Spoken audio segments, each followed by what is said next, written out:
Born a blessing, Prince Ikenna's rise to greatness turned into a tale of pride, betrayal, and divine punishment. Will he find redemption before it's too late?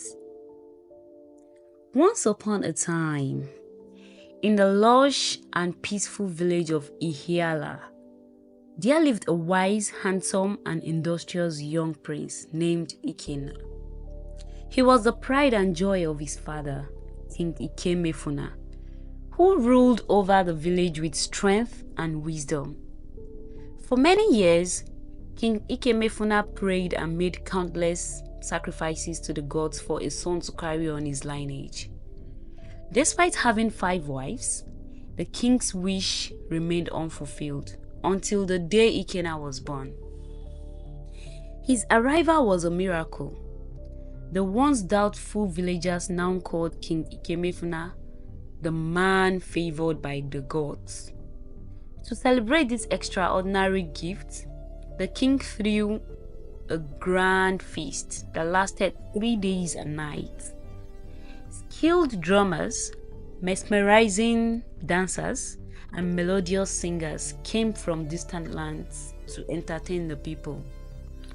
The aroma of roasted meat and freshly prepared meals filled the air as 2 cows were slaughtered each day to ensure everyone in the village ate to their heart's content.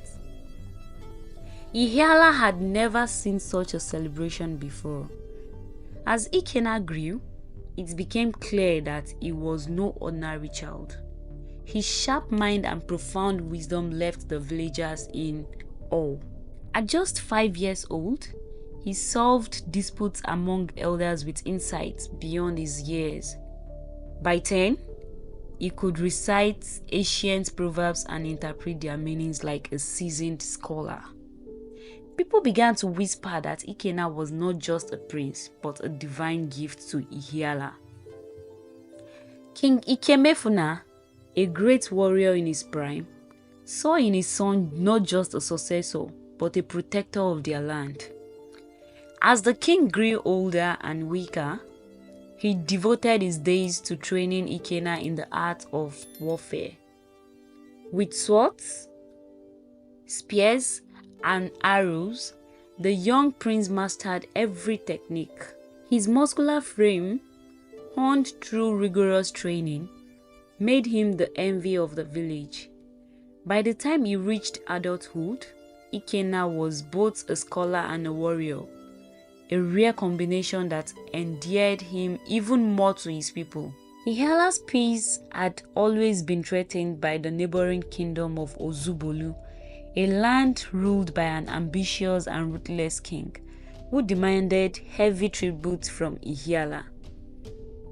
For years, King Ikenna refused to bow to their demands, but the threat of invasion loomed large. One fateful evening, as the villagers gathered in the square to discuss the mounting danger, Ikenna stood before them and declared, "My father has taught me courage. I will lead our warriors to victory. Let us show Ozubolu that Ihiala bows to no one." With his father's reluctant blessing, Ikenna assembled a formidable army of brave men. The battle was fierce, but Ikenna's leadership and strategic brilliance turned the tide. His sword struck fear into the hearts of the enemy, and his warriors fought with renewed vigor. By sunset, the once mighty Ozubolu forces were in retreat. Ihiala rejoiced as Ikenna returned triumphantly, carrying the banner of victory. Songs of his bravery echoed through the land, and his fame spread far and wide. As Ikenna's reputation grew, so did his pride. The villagers adored him, but his victories and wisdom began to cloud his judgment. He started making decisions without consulting his father, disregarding the counsel of elders. One day, he arbitrarily resolved a dispute between 2 farmers over a lost calf. At first, His wisdom dazzled the villagers. He instructed the farmers to call the calf, claiming it would go to its true owner. The calf chose the man who showed its love, and the villagers applauded Ikenna's cleverness. But soon, his arrogance became evident. Ikenna would march into people's farm with his guards, harvesting crops at will. No woman in the village was beyond his reach, even if it is meant ignoring their consent. The whispers of discontent grew louder, but King Ikenna, blinded by his love for his only son, refused to intervene. As the years passed, King Ikenna's health deteriorated, and Ikenna assumed full control of the kingdom. He began to sit on his father's throne, issuing orders that alienated the villagers. "I am practically the king already," he told himself with a smug smile. His disdain for tradition and the people's welfare deepened, but no one dared to challenge him openly. After a prolonged illness, the king passed away. The village mourned the loss of their beloved king, but the mourning was overshadowed by the preparations for Ikenna's coronation. The ceremony was to last 21 days, as dictated by tradition. Ikenna was excited, imagining himself as the unquestionable ruler of Ihiala. But fate had other plans. Shortly before the coronation, strange occurrences began to plague the village.